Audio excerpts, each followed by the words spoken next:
Today, for our deep dive, we're tackling a really crucial decision for anyone with a digital presence.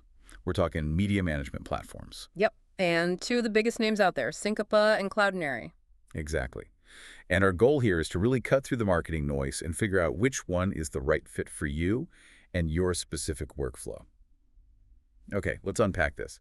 I think we have to start with the core difference. The fundamental split, Sure. right? Because everything else sort of flows from it.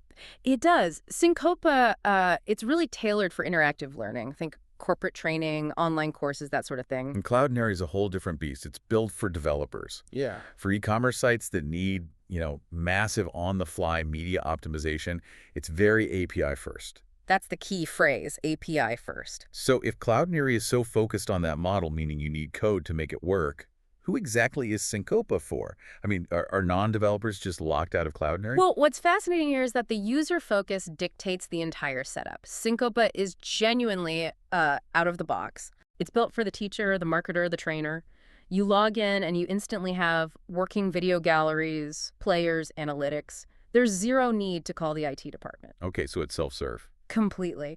And Cloudinary is the polar opposite. It assumes you have a development team ready to go. It requires developers to set everything up. That makes a lot of sense.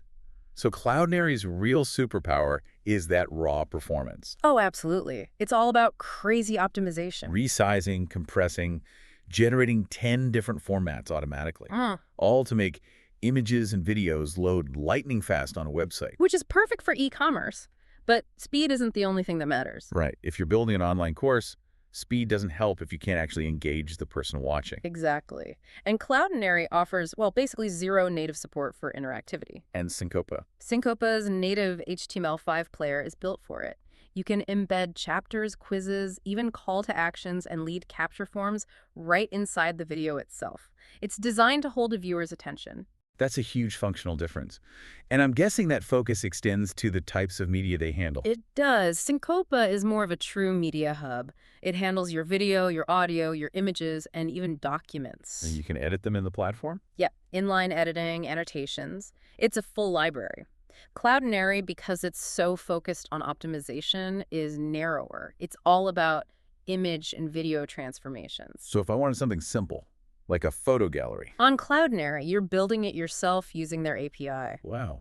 Okay, and you can really see who they're built for when you look at the data they track, the analytics. It's a night and day difference. Cloudinary's analytics track delivery performance. So things like bandwidth usage, error rates, transformation counts. Precisely. Metrics for developers and IT teams. Cincopa's analytics are totally audience-centric. Total watch time, engagement heat maps to see where people drop off. Tracking individual learners, all the data you'd actually need for an LMS, a learning management system. Which brings up integration. Cincopa makes it easy to get that content into those systems, I assume. It's plug and play. It has built-in compatibility with platforms like Moodle, HubSpot, WordPress. And with Cloudinary, you're back to that custom API work you mentioned. Almost always, yeah. If you need it to talk to an e-learning platform, you're probably going to need custom work or some kind of middleware.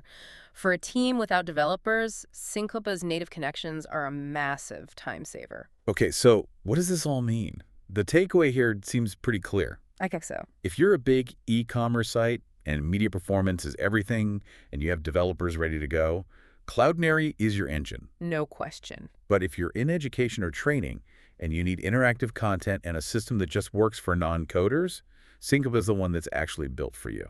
And maybe I can leave you with one final thought on that. Please do. Don't just look at the monthly subscription cost. Think about the total cost of ownership. You have to factor in the long-term cost of paying developers to build all that interactivity on Cloudinary. Compared to what Cincopa just gives you from day one. Exactly. That hidden development cost is often the thing that swings the budget in the end.